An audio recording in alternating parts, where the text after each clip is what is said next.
揸咗5個鐘車嚟到 Enga 岸熱，我哋嚟係做咩嘅呢？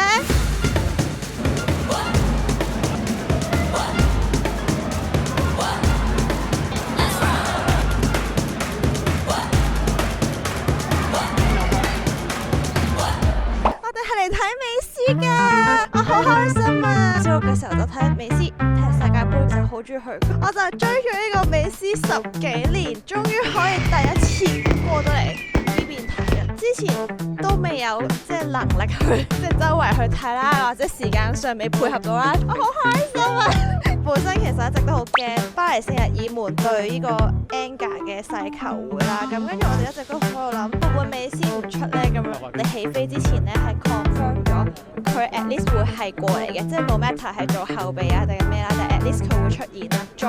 check 咧嗰個出場咧就係佢係正選，係正選30號，我仲要特登帶咗波衫同埋簽名筆，唔知可唔可以做呢啲狂熱球迷衝落去觀眾席？我哋而家排隊買熱狗先，我哋一直都未食嘢，去買嘢食先啦。買完嘢食，我哋入去再俾大家睇。跑咗一輪成個大球場啦，跟住我哋係擾攘咗好耐先至入到我哋本身個機，所以因為即係我哋又唔識睇法文，跟住又雞同鴨講溝通唔到。美斯助攻啊！咁咧我唔同大家講住啦，因為我真係好開心，要專心睇波。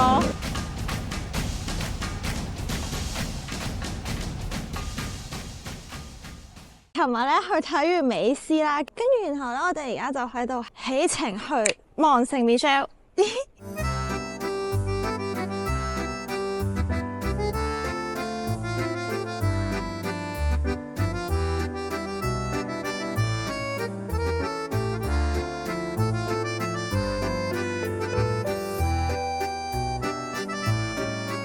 揸緊車去望聖 Michel 個途中，見到一個好靚嘅位啦，我哋就無啦啦就喺度兜咗落嚟，跟住揾係咁揾，究竟我哋頭先經過個位喺邊？呢度超靚咯，好似童話世界。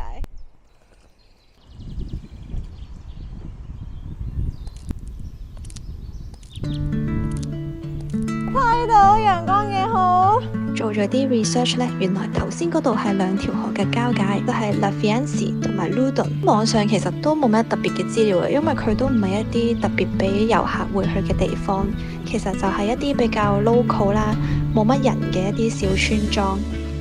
最靚就係嗰條河，跟住好寧靜嘅小鎮，喺嗰度 stay 翻幾個鐘，飲個咖啡飲都 OK， 或者 road trip 跟住喺嗰度停一停當 hea 下都好舒服。咁我哋而家就繼續出發去望聖 Michel。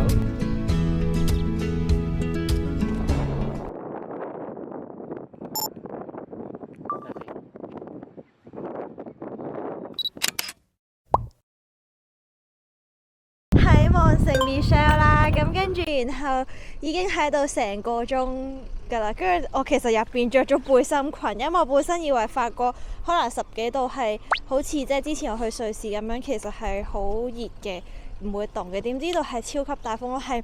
即係唔係8號風咁簡單，10級颶風。我個頭個吹喐晒我啦，但跟住係超凍，咁跟住我哋而家咧就影咗1個鐘相，但係都唔係好成功，因為啲頭髮係咁樣長期都一係咧 all back 晒，一係咧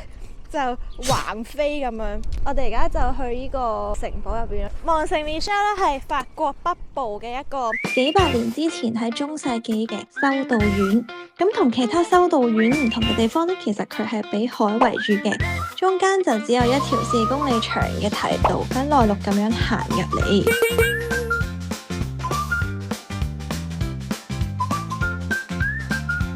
我哋頭先凍咗1個幾鐘之後入咗嚟呢個餐廳，呢個餐廳嘅創辦人咧發現嚟親聖米歇爾山嘅遊客咧都係好肚餓嘅嚟到，之後佢哋就話我不如發明一個又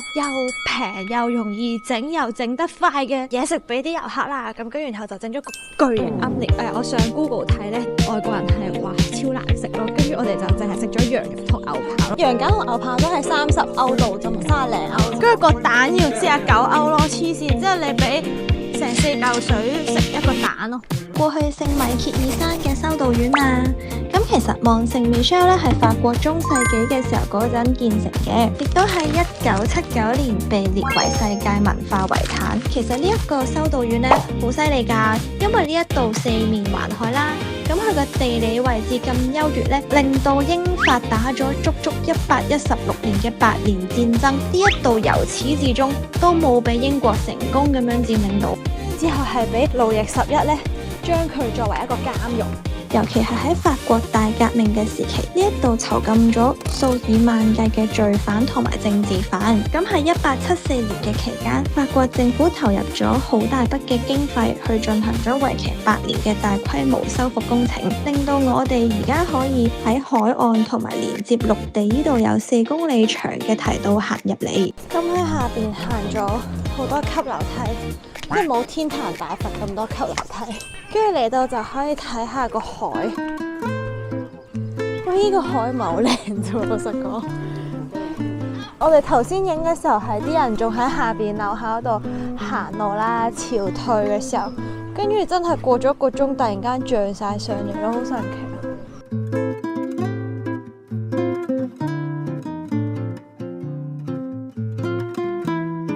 而家嗰個門口都俾潮漲封實咗。而家去咗一個巴黎近郊，就揸45分鐘車嘅叫索鎮公園。咁咧呢度咧係有個城堡啦，但係個城堡今日冇開，後邊有啲迷宮同埋有好多櫻花咯。重點係好多櫻花，俾大家睇下。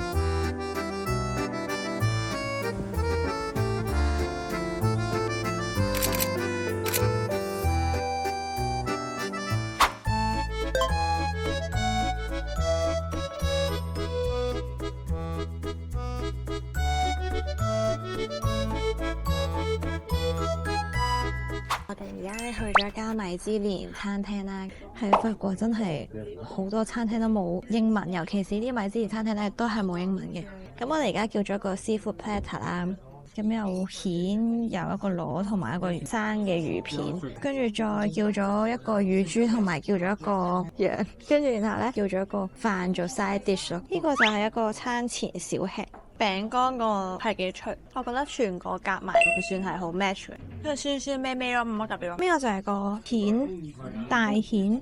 呢個就係嗰個螺，佢個汁係有啲似泰式嗰啲咯。呢個係個螺啦，呢個係85歐，8嚿水港紙嘅一盤嘢，就係有2粒蜆、2隻螺同埋2個小魚生。你知唔知我一食嘅時候聯想係咩咧？係細個嗰啲中華沙律，跟住入邊有啲咩螺肉嗰啲咧。呢度有筷子嚟咯，有蜆魚，哇，好好笑！我好驚嘆咯，佢係泰式冬陰功嘅傑版嘅溝埋個蝦咯，冇分別，同香港嘅泰式冬陰功。呢個係日本米 ，exactly 就咪就係日本嗰隻夾羅燒都係乳豬啦，有個飯啦，20歐羅嘅飯，跟住呢個唔知咩嚟嘅呢個。我覺得個乳豬其實唔差嘅，有啲似東坡肉嗰一種咧，即係你做到好靚就好鬆軟入口即溶。20歐羅嘅飯，似係嗰啲牛肝菌汁嗰啲咯。條面香菇，食物質素係唔差嘅，即係10分我會 overall 俾6分咯。冇一樣嘢會令你哇一聲眼前一亮，大家就可以慳翻啲錢啦下先。